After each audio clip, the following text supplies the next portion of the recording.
BHS ഡിഷസിലേക്ക് എല്ലാവർക്കും സ്വാഗതം. ഇന്ന് നമുക്ക് ടീ ടൈം സ്നാക്കായ കാരഞ്ചി ഉണ്ടാക്കാം. അതിനായി ഒരു പാത്രത്തിലേക്ക് നമുക്ക് 2 ഗ്ലാസ് മൈദമാവ് എടുക്കാം.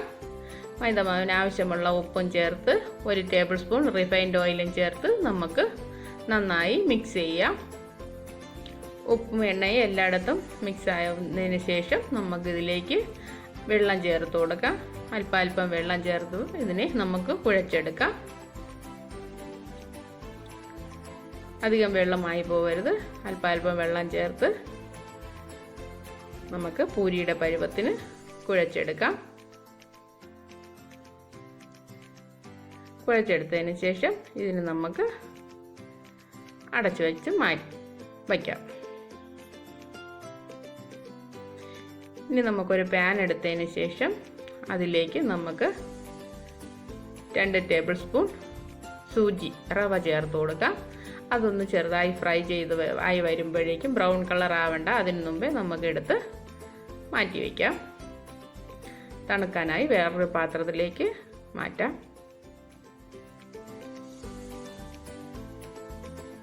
ഇനി നമുക്ക് 2 ടേബിൾ സ്പൂൺ നെയ്യ് ഒഴിച്ചതിന് ശേഷം ഇതിലേക്ക് അണ്ടിപ്പരിപ്പും കിസ്മിസും നമുക്ക് ഫ്രൈ ചെയ്തെടുക്കാം. തീ കുറച്ച് വെച്ച് വേണം ചെയ്യാൻ, അല്ലെങ്കിൽ അണ്ടിപ്പരിപ്പ് കരിഞ്ഞു പോകും. അതുകൊണ്ട് തീ കുറച്ച് വെച്ച് ഇതിനെ ഫ്രൈ ചെയ്തിട്ട് നമുക്കൊരു പാത്രത്തിലേക്ക് മാറ്റാം.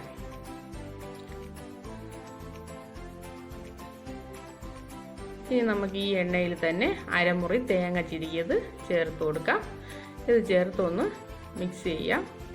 ചുവപ്പ് കളറൊന്നും ആവേണ്ട. ഒന്ന് ഡ്രൈ ആയി വരുമ്പോഴേക്കും നമുക്കിതിലേക്ക് 3 ടേബിൾ സ്പൂൺ പഞ്ചസാര ചേർത്ത് കൊടുക്കാം. കൂടുതൽ വേണമെന്നുള്ളവർക്ക് കൂടുതൽ പഞ്ചസാര ചേർക്കാം. കുറച്ച് മതി എന്നുള്ളവർക്ക് ഇത്രയും ചേർക്കേണ്ട ആവശ്യമില്ല. അതിനുശേഷം ഈ വറുത്ത് വച്ചിരിക്കുന്ന അണ്ടിപ്പരിപ്പും കിസ്മിസും ചേർത്ത് 1 ടീസ്പൂൺ ഏലക്ക പൊടിച്ചതും ചേർത്ത് നന്നായി മിക്സ് ചെയ്തതിന് ശേഷം നമ്മൾ വറുത്ത് വച്ചിരിക്കുന്ന റവയും കൂടെ ചേർത്ത് കൊടുക്കാം. അത് നന്നായി മിക്സ് ചെയ്തതിന് ശേഷം നമുക്ക് തണുക്കാനായി മാറ്റി വയ്ക്കാം. ഇനി മൈദ എടുത്ത് നമുക്ക് ചെറിയ ഉരുളകളായിട്ട് ഉരുട്ടിയെടുക്കാം.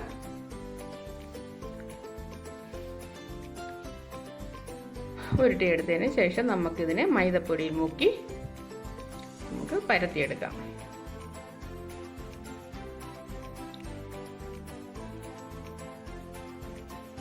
പരത്തിയെടുത്തതിന് ശേഷം നമ്മൾ തയ്യാറാക്കി വെച്ചിരിക്കുന്ന മിക്സ് ഇതിലേക്ക് ചേർത്ത് കൊടുക്കാം.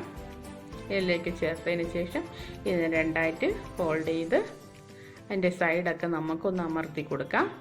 അമർത്തി കൊടുത്തതിന് ശേഷം അതിനെ നമുക്ക് ഉള്ളിലേക്ക് ഒരു ഡിസൈൻ പോലെ മടക്കി വയ്ക്കാം.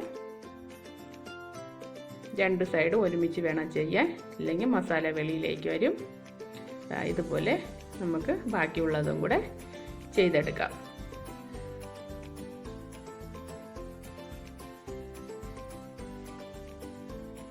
അധികം തിന്നാവരുത്, മസാല വെളിയിൽ വരും. അതുകൊണ്ട് കുറച്ച് കട്ടിക്ക് വേണം പരത്തിയെടുക്കാൻ.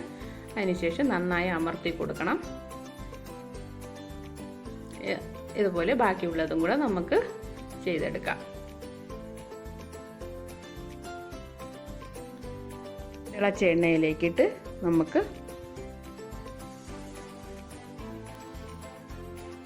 ഫ്രൈ ചെയ്തെടുക്കാം.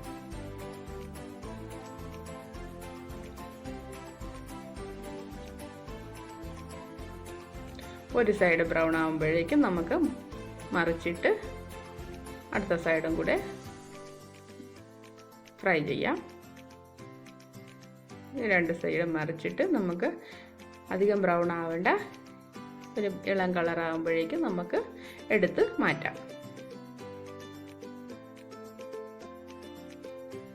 ഇതുപോലെ നമുക്ക് ബാക്കിയുള്ളതും കൂടെ ചെയ്തെടുക്കാം.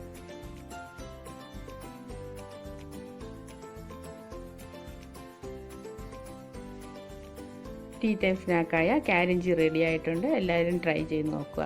Thank you.